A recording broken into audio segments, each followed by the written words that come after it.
Este caso es porque se sienten muy poderosos y actuamos de manera muy responsable, mucha corrupción.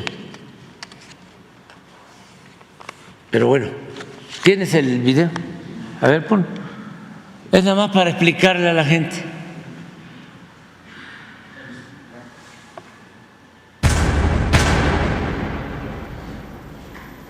Ojalá en Estados Unidos vean esto. Además, sí lo van a ver.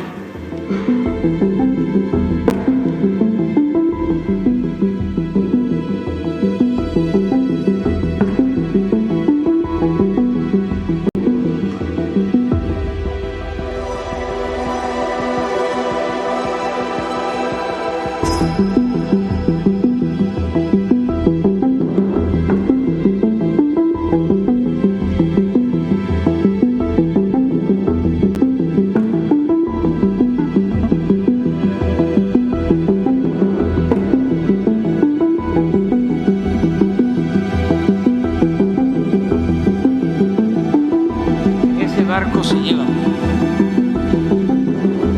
o se lo llevaba.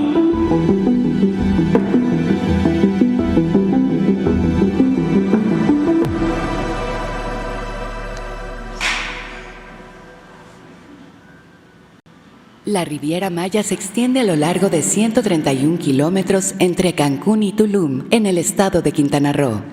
A finales de los años 60, el gobierno mexicano declaró de utilidad pública las tierras comunales de la Riviera Maya y tras la inauguración del aeropuerto de Cancún en 1976, se detonó el desarrollo y la vocación turística de la zona.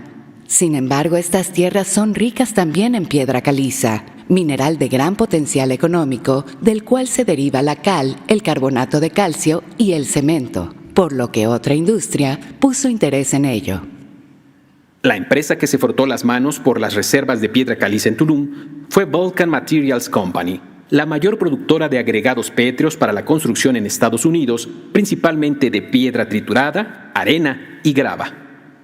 Para evadir el artículo 27 sobre el dominio directo de los recursos naturales y su explotación, Vulcan Materials se asoció en 1986 a Calizas Industriales del Carmen, Cálica, fundada por Grupo ICA, empresa mexicana que vendió en 2001 la totalidad de sus acciones a Vulcan, que se quedó como dueña absoluta del negocio, operando bajo la figura de una filial con un nuevo nombre, Sactún. De las más de 2.400 hectáreas en manos de Sactún, hoy no se tienen cifras exactas de cuánto material pétreo extrajo durante 35 años de sobreexplotación. Tampoco se ha podido determinar el daño provocado a los distintos ecosistemas interconectados que conviven en el Caribe mexicano. Según la investigadora Cecilia Elizondo, se trata de una cadena sistemática de impactos, pues la remoción del material no solo afectó a los ríos subterráneos que tienen conexión con áreas del mar, sino a su vez dañó a los manglares, que sirven de refugio y como zona de desove de especies importantes.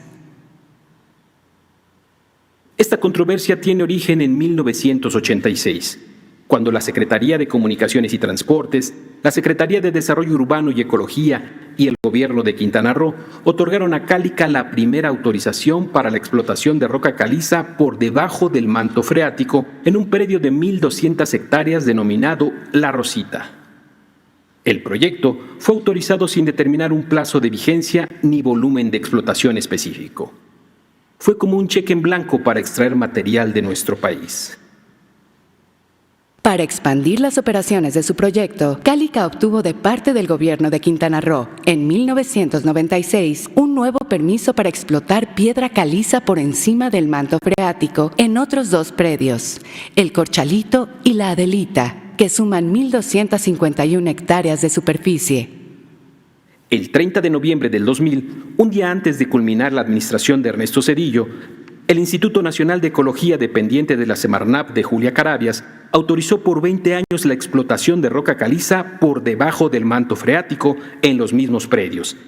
Tras varias visitas de inspección realizadas por la Profepa en 2017 y 2018, se determinó que la empresa Cálica realizó un aprovechamiento de roca caliza mayor al autorizado en superficie y temporalidad, por lo que se le impuso una clausura y sanciones administrativas. La transnacional presentó un juicio de amparo contra la clausura de su área de extracción y de la intención de habilitar una administración portuaria en sus terrenos. El 3 de enero de 2019, la estadounidense Legacy Vulcan registró su demanda de arbitraje ante el Centro Internacional de Arreglo de Diferencias Relativas a Inversiones, acusando a México de causarle pérdidas sustanciales e impedir la operación normal de sus inversiones, además de provocar varias controversias en el marco del Tratado de Libre Comercio de América del Norte. Vulcan acusa al gobierno de México, al de Quintana Roo y al de Playa del Carmen de afectar sus inversiones al cambiar el uso de suelos de los predios que tiene en propiedad, lo cual impide continuar con la extracción de material pétreo. Por todo ello, la compañía estadounidense reclama una compensación de más de $1.500 millones. Aunque el actual gobierno ha intentado negociar con Vulcan, sugiriendo cambiar su giro para establecer un complejo turístico y la operación de una terminal portuaria, la empresa continuó extrayendo material pétreo, mostrando una indiferencia total tanto a la autoridad como al daño ambiental que sigue provocando en la zona.